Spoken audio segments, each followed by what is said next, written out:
channel. First, it's my mom's birthday. Happy birthday, Mom. Went to Jersey. Saw her from a socially distant, appropriate place. I've not seen her in months because of concerns, but it is her birthday, but we stayed away from her. And she is 91, and she will kill me for telling you that. But she's still tough and feisty Sicilian mom, and it was great to see her today. And she hates Trump, so that's where I get it from. 110 days to the most important election of our lives. The election that's not just about politics, it's about health. It's about who do you trust for you, your families, your children's health and economic revitalization in this country. Donald Trump or Joe Biden? And it's very clear to me, and the polls show it's Joe Biden. And look what we've seen in the last 24 hours. We've had a record number of COVID-19 cases, over 67,000. That is more than triple the number from just a month ago. Think about that. What we have now is triple the number from a month ago. That's how bad this got. And that ties very clearly to the time when Donald Trump began to completely ignore this virus, liberate, slamming states if you didn't reopen, threatening them they didn't reopen. And this is what we have now. 3 times as many cases. You've got, in Arizona and Texas, counties hit hard by the virus today have brought in, tragically, refrigerator trucks to put dead bodies in. I live in New York City. We had that same thing in Queens. It's a horrific scenario, and that's what's going on now in these 2 red states that did not want to listen to science and just listen to Donald Trump. It's horrific. No one deserves this. You've got, and how is Trump dealing with this? What does he do yesterday in the middle of this pandemic? In the middle of these numbers, he does a photo shoot for Goya products. That's right, on his desk in the White House. He lines up all these products for Goya. You know, wafers and coconut milk and you name it. And why? Why is Donald Trump endorsing a product, you ask? That's a great question. He shouldn't be, but why is he doing it? Because a few days ago, the president and CEO of Goya came to the White House and praised Donald Trump, and it spurred a boycott Goya movement. So Donald Trump, of course, to own the libs, well, he's ignoring the virus anyway, but instead of even trying to focus on the virus, has to own the libs by doing a bullshit photo shoot on our time at our Oval Office when Americans need help.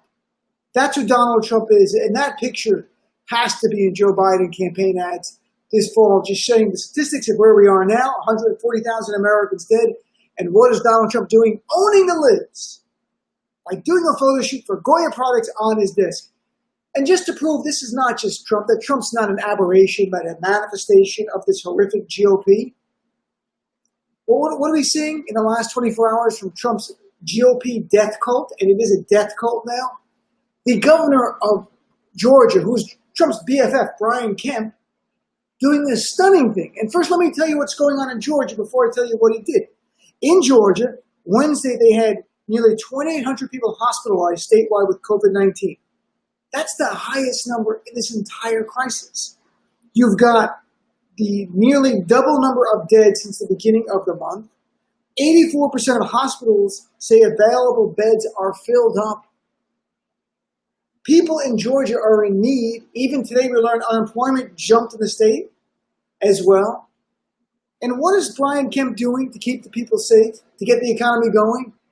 He signed an executive order which banned local communities, cities and towns from having mask requirements in their municipality because they're a hot spot and cases are exploding. And there's already some of these rules in places like Atlanta, Augusta, Savannah. So what Brian Kemp has done is voided them. He's overturned them and said, you can't do this. They're unenforceable. They're illegal. Think about that. You've got stores like Target and Walmart and CVS today say you've got to wear a mask to come to our store. But Brian Kemp is saying to the mayors of these communities who know their communities best, you can't protect your citizens. You can't, it's illegal to protect your citizens. That's literally what he is doing. Literally what he is doing. As the CDC said just days ago, and the CDC is based in Georgia, where Brian Kemp is, they said cloth face coverings are one of the most powerful weapons we have to slow and stop the spread of the virus. Yet Brian Kemp doesn't want people to be mandated to wear it because Trump won't wear a mask. So Brian Kemp can't because a leader of the death cult said don't wear masks. Now you've got the mayor, Keisha Lance Bottoms, just a short time ago, a press conference saying, it is my belief the city of Atlanta still has the appropriate standing to mandate masks, saying they're following the science to protect their people. The mayor of Savannah, Van Johnson, was even more blunt. He said, it's officially official. Governor Kemp does not give a damn about us. Every man and woman for himself, herself, ignore the science, survive the best you can. In Savannah, we will continue to keep the faith and follow the science. Masks will continue to be available. And Stacey Abrams, who should be governor, was not because of Brian Kemp's voter suppression, was on last night with Lawrence O'Donnell on MSNBC talking about the racial component in this and that this is disproportionately affecting black people in Georgia. And she's right, folks. And you cannot divorce that from the response of Donald Trump or Brian Kemp. In April, a CDC study in Georgia found 80% of the people hospitalized in Georgia were black. They found in counties that had a 50% more or black residents, 80% higher incident of COVID-19 than counties that were primarily white. And the death toll was more than double in Georgia if you're black versus white. Let's be honest. If it was reversed, if white people were dying twice as much as black people, do you think Donald Trump and Brian Kemp would actually care? Of course they would. It's the same way they dealt with the opioid crisis when it was perceived more as affecting white people, with compassion, with love. It's rehabilitation, not crime. But anything the war on drugs, anyone of color went to jail. Jail for a long time, lost public housing, the list goes on. In fact, in the 2018 election, Brian Kemp, when he won, he got 74% of the white vote and 6% of the black vote. He doesn't care about black people. Donald Trump, worse, doesn't care. He demonizes black people and brown people. That's who he is. So on the show today, we'll talk about it. Got a great lineup of guests.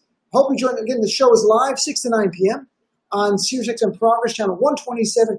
Hope you'll tune in. And better than, I hope you'll call in. Be a part of the conversation.